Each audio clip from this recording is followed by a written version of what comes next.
Setiap tanggal 30 September, masyarakat Indonesia teringat dengan peristiwa kelam dalam sejarah Indonesia, yang mana pada saat itu terjadi pembantaian yang dilakukan oleh Partai Komunis Indonesia atau yang dikenal dengan PKI. Mereka bahkan tidak segan-segan membantai para kiai dan ulama.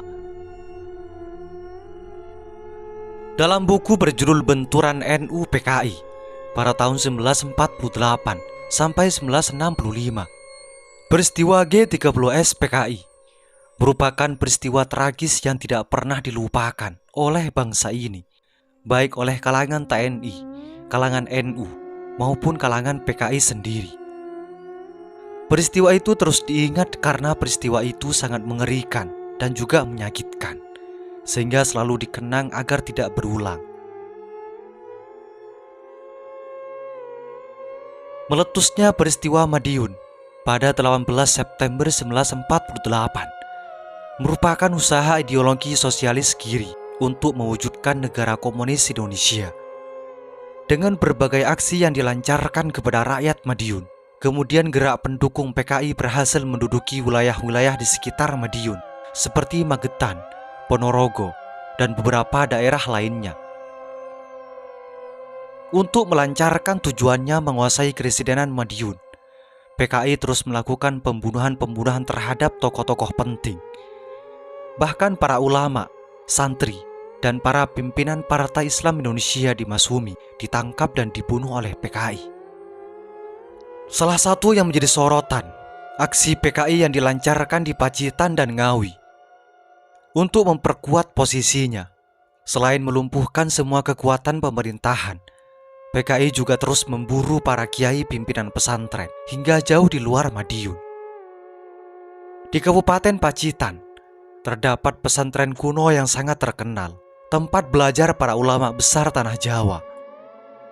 Dari sana lahir ulama besar yang berkaliber internasional yang sangat disegani, yaitu Kiai Mahfud At-Tarmasi, yang kemudian menjadi syekh di Tanah Suci. Pada tahun 1948, pesantren ini dipimpin oleh salah satu keturunannya, yaitu Kiai Haji Hamid Dimyati. Selain seorang pengajar, dia ini juga aktivis pergerakan. Karena itu juga menjadi anggota parlemen, yaitu Komite Nasional Indonesia Pusat atau KNIP. Ketika terjadi pemberontakan Madiun, situasi menjadi kacau dan seluruh saluran komunikasi terputus. Untuk mengatasi kebuntuan itu, Kiai Haji Hamid Dimyati berusaha melakukan komunikasi langsung dengan para pimpinan Republik di Yogyakarta. Sambil bersembunyi-sembunyi, perjalanan dilakukan. Bahkan mengingat gentingnya situasi, terpaksa beliau melakukan penyamaran. Tetapi ketika rombongan masuk ke Kabupaten Wonogiri, penjagaan yang dilakukan oleh PKI sangat ketat. Akhirnya Kiai beserta rombongannya yang berjumlah 15 orang itu disergap oleh gerombolan Pesindo yang merupakan antek-antek PKI. Mereka dimasukkan ke dalam tahanan Batu Retno. Dalam tahanan itu disiksa dengan kejam. Ketika tahanan itu penuh, rombongan Kiai Dimyati itu dipindahkan, tepatnya ke rumah tahanan Tirtomoyo. Di dalam tahanan itu, siksaan terus dilakukan oleh PKI. Kemudian akhirnya semuanya dibantai dan jenazahnya kemudian secara bersama-sama dimasukkan ke dalam sumur sebagai kuburan massal. Hanya satu orang yang dibiarkan hidup, yaitu Soimon, yang sengaja dilepas oleh PKI sebagai teror dan peringatan agar terbunuhnya kiai besar dan anggota KNIP itu diketahui oleh umat Islam dan didengar oleh pemerintah. Soimon itu pulalah yang menunjukkan tempat pembantaian.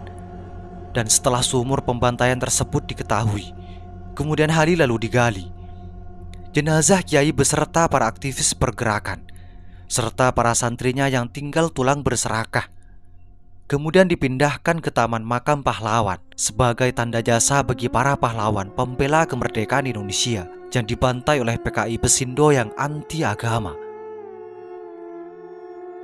Tentu saja terbunuhnya Kiai Hamid Dimyati dan ditemukannya jasadnya dalam sumur pembantaian itu menjadi kabar besar yang sangat memukul perasaan umat Islam, terutama kaum santri, sehingga menjadi pembicaraan yang meluas di masyarakat tentang kekejaman PKI dan usaha untuk melakukan perlindungan dan pemusnahan PKI.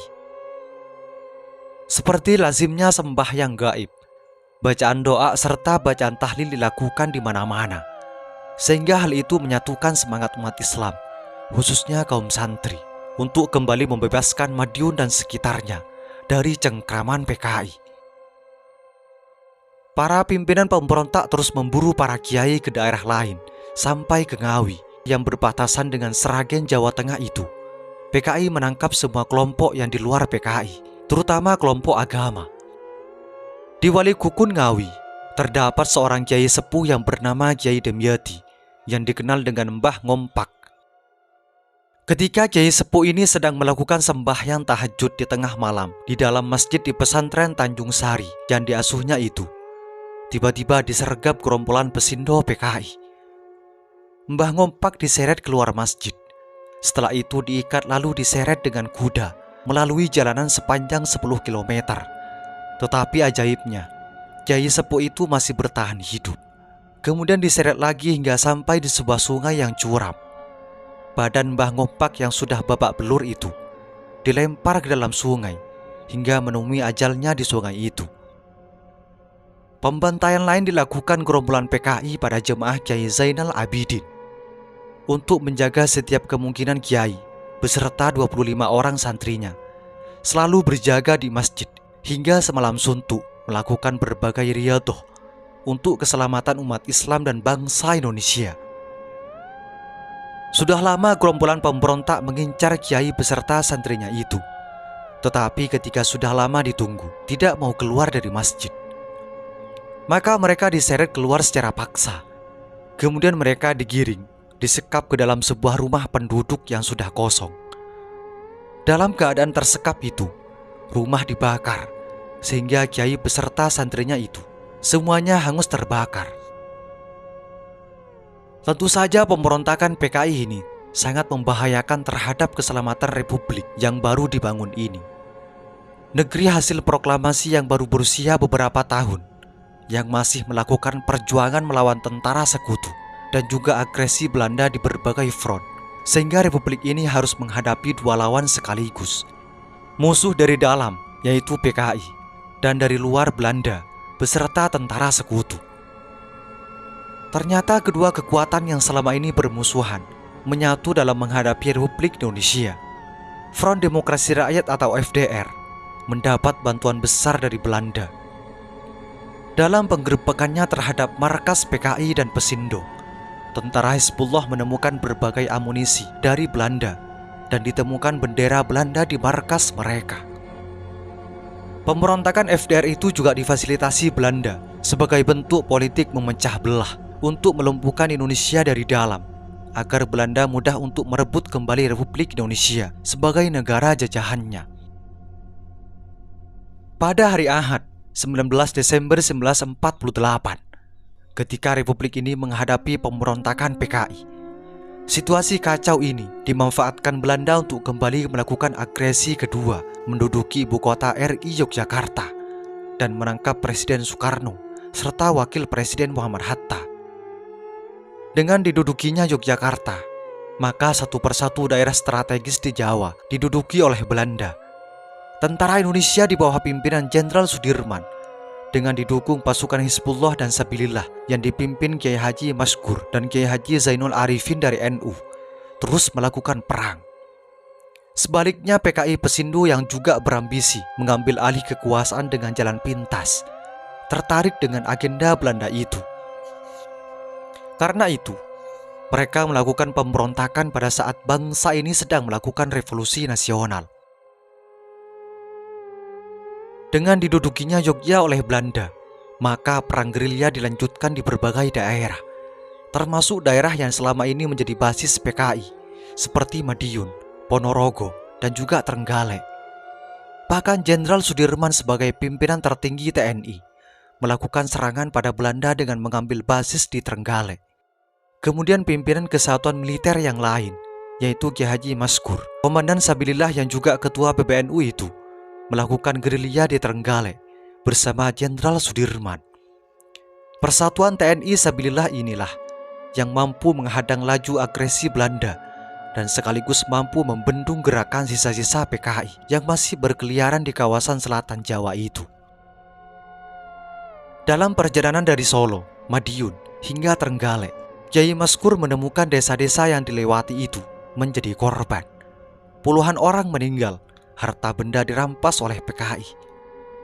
Dengan kesigapan aparat TNI dan seluruh kekuatan rakyat, terutama kelompok Hizbullah dan Sabilillah, maka kekuatan PKI Pesindo itu dengan mudah ditaklukkan. Walaupun korban dari kalangan pejabat negara, kalangan ulama, pimpinan pesantren sudah terlanjur besar, tetapi tindakan cepat itu mampu mencegah terjadinya pembantaian yang lebih luas dan lebih masif di kota lain di sekitar Madiun. Di daerah yang pendukung PKI-nya kuat, terjadi bentrokan keras. Di sini terjadilah perang saudara antara PKI dengan kekuatan Islam dan TNI, sehingga korban di kedua belah pihak juga besar. Setiap daerah yang dilalui oleh pasukan PKI Pesindo, di situ dilakukan pembantaian dan perampasan. Bila terjadi perlawanan, maka terjadilah perang saudara yang memakan korban di kedua belah pihak.